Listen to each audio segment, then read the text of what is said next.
لەگەڵ ئەوەی ناوچەکەیان خاوەنی داهات و سامانێکی سروشتی زۆرە، بەڵام خراپی کەرتی تەندروستی لە ناحیەکەیاندا هاوڵاتیانی ناحیەی تەشەی جەباری نیگەران کردو و ئاماژەبەوە دەکەن لەگەڵ ئەوەی ناحیەکەیان ڕۆژ بە ڕۆژ لە فراوانبووندایە، بەڵام تا ئێستا جگە لە بنکەیەکی تەندروستی هیچ نەخۆشخانەیەک لە سنوورەکەیاندا نییە کە چەندین گوندیش لەخۆ دەگرێت. دەشڵێن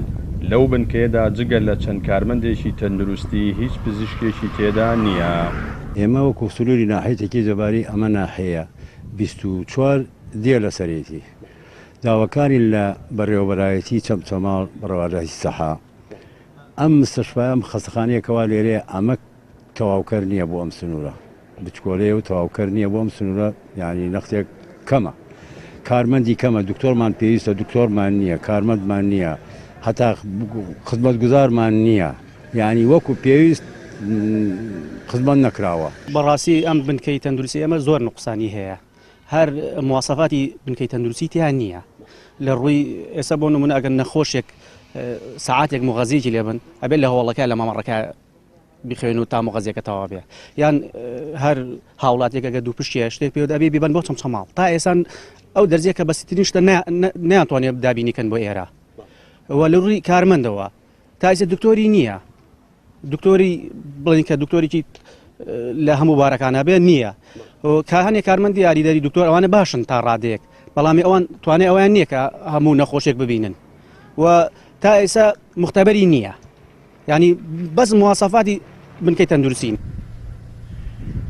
ناحیەی تەشەی جەباری لە ساڵی 2004ەوە کراوە بە ناحیە و لە ئێستاشدا زیاتر لە 130 خێزان و 25 گوند لەخۆ دەگرێت. سەبارەت بەو کێشەیە پێیان پەیوەندی کرد بە بەڕێوەبەرایەتی تەندروستی چەمچەماڵەوە بەڵام ئامادە نەبوون هیچ ڕوونکردنە و لێدوانەیەک بدەن. ڕۆژانە چەندەها تەنگەر بەسەرمانە ئەڕووە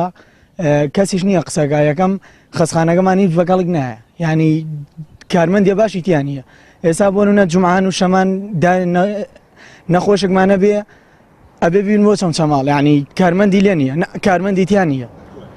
وەڵی دکتۆری بۆ دابین کرێ زۆر باشە بێتەوە. تەکیی جەباری کە بڵێن ناحیەی منطقەی جەباری 24 دێ بۆ 25 دێ ئێستا بگرە زیاتریشە لە زمانی زووە 26 دێ بووە بەڵام ئێستاکە بەس وەک نەوتەکەمانە بن تەنیا یەک دکتۆرێکمان بۆ بنێرن ئەوان چەند مەعاونتو بێشیان ناردووە بگرە حساکەوە خێرخوازێ ئیشەکەن لێرانە وەکو دەوامی ڕسمی کووە کامە دەوامیانە کامە ئیشیانە هیچ شتێک ڕۆژی شەمە و یەکشەممی تر دەوام نامێنێت لێرانە ئەگەر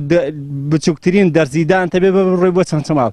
لەگەڵ ئەوەی سێکتەری تەندروستی پەیوەندی ڕاستەوخۆی بە ژیانی هاوڵاتیانەوە هەیە بەڵام ماوەی 27 ساڵە بەهۆی بێپلانی یەکێتی و پارتی ئەم سێکتەرش وەکو سێکتەرەکانی دیکە